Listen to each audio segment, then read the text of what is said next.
The night I realized my own son might be betraying me began quietly. Ryan stood in the doorway of my bedroom with a glass of water and two small white pills in his hand. "Your vitamins, Mom," he said gently. "They'll help your memory. You've been a little foggy lately." For months I had trusted him completely. I swallowed those pills every night without a single question. But lately, something felt terribly wrong. I was forgetting simple things, falling asleep mid-afternoon, losing pieces of conversations. That night, for some reason I still can't explain, I did something different. I pretended to swallow the pills, took a slow sip of water, and hid them under my tongue. A few minutes later, when Ryan thought I was asleep, I heard him whisper something in the hallway that made my blood run cold. "Give it a few more weeks," he said. "She's already getting confused." Honestly, my stomach dropped straight to the floor, and in that precise moment, I realized something terrifying. The person I trusted most in this world might be slowly destroying my mind. If you've ever trusted someone with your life, only to question everything about that trust later, I hope you'll stay with me for this story. Let me explain how we got here. People always ask, "How could you not see it sooner?" Here's the thing. When someone is your child, you don't look at them through the same lens you use for the rest of the world. You don't question their kindness. You don't imagine that the boy you once carried might someday see you as a financial obstacle. My name is Nicole. I'm 66 years old. Thomas and I spent 40 wonderful years together before cancer took him. We built a stable life, raising our only child, Ryan. Ryan grew up to be a successful real estate broker in Seattle. He had this incredible natural charm that made people trust him instantly.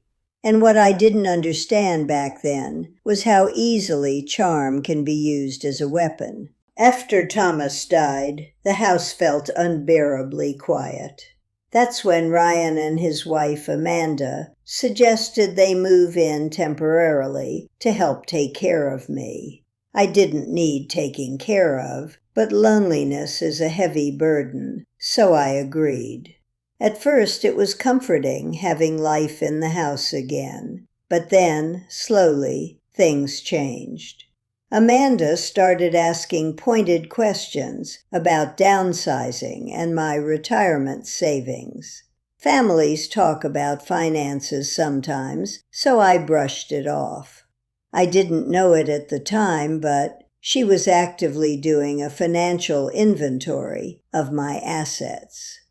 Then came the vitamins. Ryan brought home a small orange bottle one evening. Memory support vitamins, he called them. He handed me 2 small white pills. I took them without hesitation. Gradually, over the following months, a thick, heavy fog rolled into my brain. I started repeating stories and forgetting why I walked into rooms. Ryan would gently point out my mistakes with a concerned voice. Amanda would mention that I seemed incredibly tired. And look, when people you love keep telling you your mind is failing, you start believing them. I truly thought I was losing my mind. Until that fateful night, I hid the pills. After hearing Ryan tell Amanda I was getting confused, I waited until the house was dead silent. I turned on my lamp. My hands were shaking as I unrolled the tissue containing the 2 white pills. They didn't look like vitamins. Around 2 in the morning, the floorboards creaked again. I heard them whispering outside my door. Amanda asked if I took them tonight. Ryan said yes. And this is where the story gets heavy. Amanda lowered her voice and said, Good, because the lawyer said we need at least a few more weeks of documentation. Documentation. The word echoed relentlessly in my head. Ryan sighed heavily and said, "I know, but it's already working. If this keeps going the way it is, the doctor will definitely recommend guardianship." I need you to understand something before I continue. Guardianship is a legal process where a court decides someone can no longer manage their own life. Their finances, property, and independence are stripped away and handed over to a court-appointed guardian. Wait, it gets worse. Amanda whispered excitedly about the housing market in my neighborhood, saying if they sell my house this year, they'll make an absolute fortune. She asked if the pills were doing enough. Ryan calmly replied that they were mild enough to make me tired and foggy. He said once the doctor puts it in writing that I'm declining, everything else will fall into place. My own son was deliberately drugging me, not to care for me, but to manufacture fake symptoms of dementia so he could legally steal my house, my life savings, and my freedom. I lay there in the dark, feeling like the ground had cracked wide open beneath my bed, but I refused to let myself cry. Crying wasn't going to save my life. Strategy was. The next morning, I played my part perfectly. I acted mildly disoriented in the kitchen. Amanda watched me with undeniable satisfaction. As soon as they left for work, I grabbed my purse and drove straight to my local neighborhood pharmacy. I showed the pills to Greg, my trusted pharmacist of over 20 years. He put them under a bright light. His face changed instantly. He looked at me with unadulterated concern and said, "Nicole, these aren't vitamins. This is a prescription sedative, a very strong one." He warned taking this daily would cause extreme physical fatigue and massive memory impairment. When I whispered my son gave them to me, the silence in that pharmacy was suffocating. Greg printed the medication warning sheet, and I drove home. I realized that if I confronted Ryan then, he would deny everything and use my angry outburst as further proof of my mental instability. I needed undeniable proof. So I went home and started the hardest acting job of my entire life. Every night, Ryan knocked on my door. "Vitamin time, Mom." I'd smile, put the sedatives in my mouth, drink the water, and wait for him to leave. Then I would go straight to the bathroom and spit them out into the sink every single night. My mind began to clear up within days, but my daily performance as a confused, fading old woman only got better. A few days later, while they were at work, I snuck upstairs into their bedroom. My heart was pounding, but I pushed through the fear. I opened Ryan's desk drawer. Inside, I found a blue folder labeled Lewis Property Documents. I found a professional real estate market evaluation of my home. The estimated value was listed at $780,000.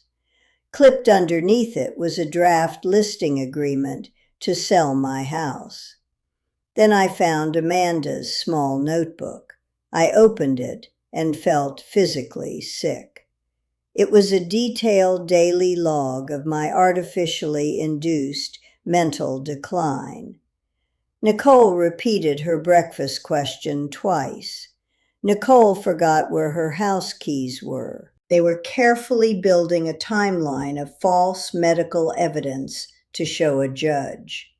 I put everything back exactly as I found it. I called my niece, Emily, who works as a paralegal at a major law firm. We met at a coffee shop and I poured everything out to her. She was horrified. She told me it was elder abuse and fraud, but we needed documentation of their malicious intent.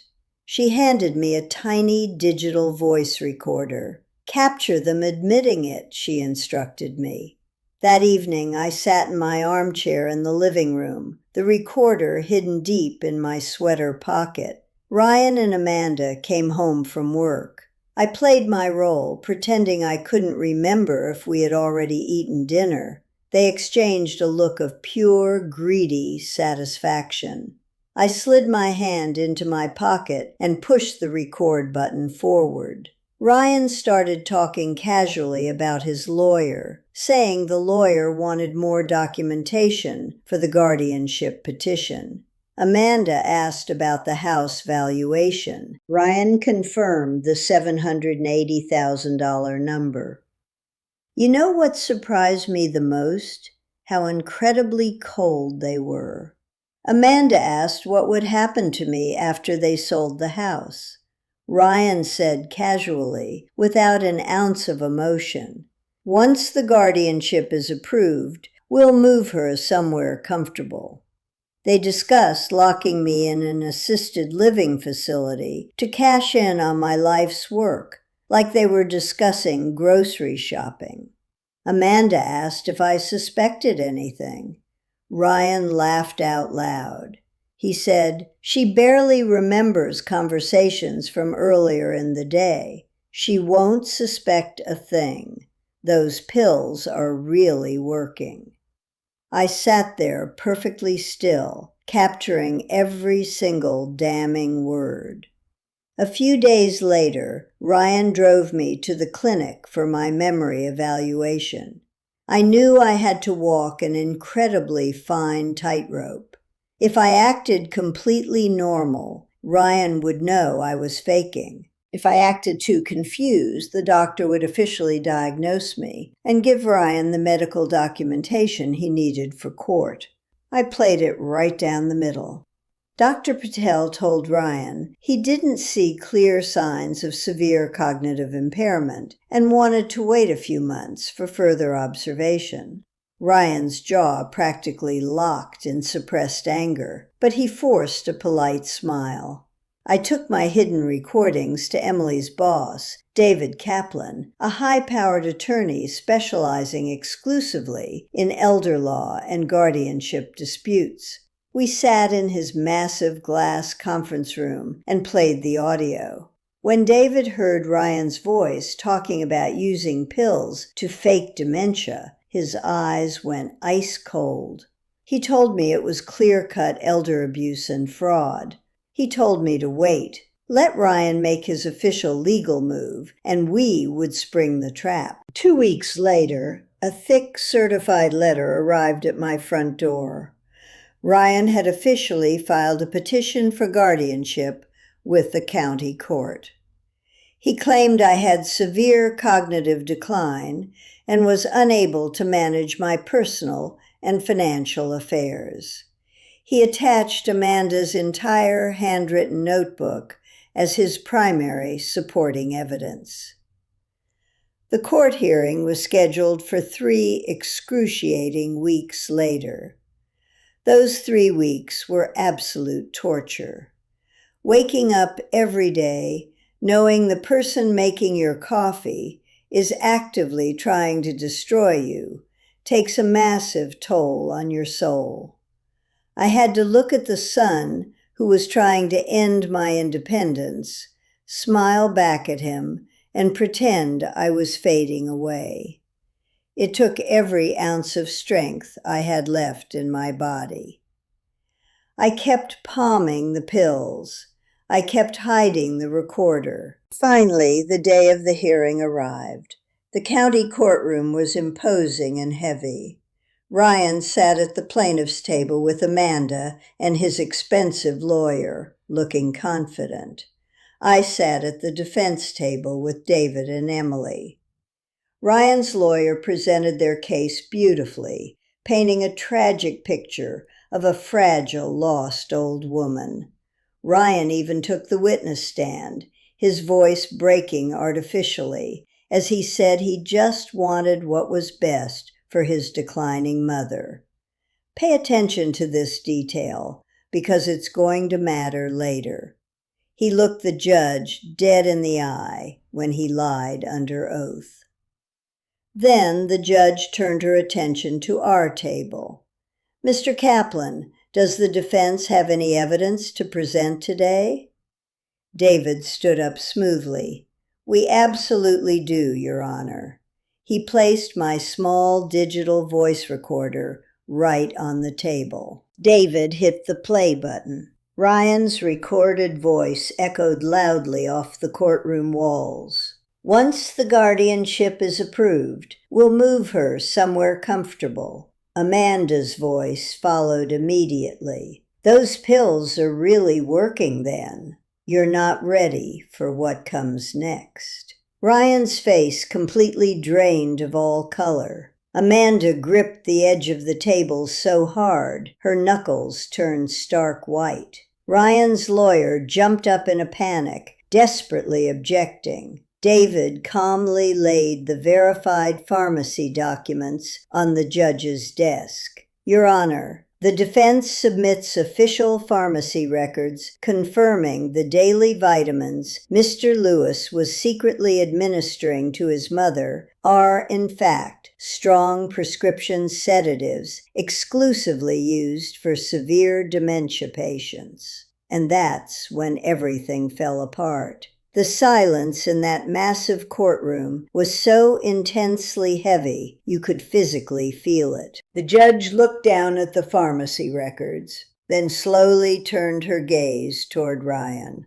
Her eyes were like absolute steel. She asked Ryan directly if he was administering prescription sedatives to his mother without her medical consent. Ryan stammered uncontrollably. She stared down at my son and spoke with a voice that cut through the room like a knife. "This court takes guardianship petitions incredibly seriously. The petition for guardianship is permanently denied." Then she delivered the final, crushing blow. "Furthermore, I am officially referring this entire matter to the district attorney's office for immediate review of potential felony elder abuse and fraud charges against both of you." She slammed the heavy wooden gavel down. It sounded exactly like a gunshot. Out in the bright hallway, the reality settled over all of us. Ryan slowly walked over to me. His voice was shaking violently. He told me he didn't think it would go this far, that his real estate investments had failed miserably this past year, and he just needed the money to stay afloat. He looked at me, tears in his eyes, and said, "The house is worth almost $800,000. Like that amount of money somehow made it completely acceptable to poison his own mother." I looked at the grown man standing in front of me and said with total calm, "You betrayed me. You lied to me. You drugged me." He dropped his head and whispered, "I'm so sorry." I took a deep breath. "I forgive you," I said softly. He looked up, a massive flash of relief washing over his face. "But forgiveness doesn't mean things go back to the way they were," I continued. "You and Amanda need to move out of my house immediately." They moved out 2 days later in silence. I eventually sold the house, moved to the coast, and started a foundation with David and Emily to help victims of elder abuse. I finally have my peace. If this story hit you in some way, leave a like on this video. Seriously, it helps me more than you know to keep bringing these vital stories to you. What Ryan did to me happens behind closed doors more often than anyone ever wants to admit. Elder abuse hides perfectly behind polite smiles, expensive suits, and fake concern from the people we raised. I read every single comment, so if you've been through something like this, I want to hear your story. Tell me in the comments, would you have done things differently? Would you have confronted him sooner or gathered evidence silently like I did? Because honestly, I still don't know if I made the right call in the timeline of it all. But I know I did what I had to do to survive. If you made it this far, subscribe to the channel. Every week there's a new story, and some of them are even heavier than this one. Your voice matters. Your life belongs to you. Stay strong, protect yourself, and I'll see you in the next video.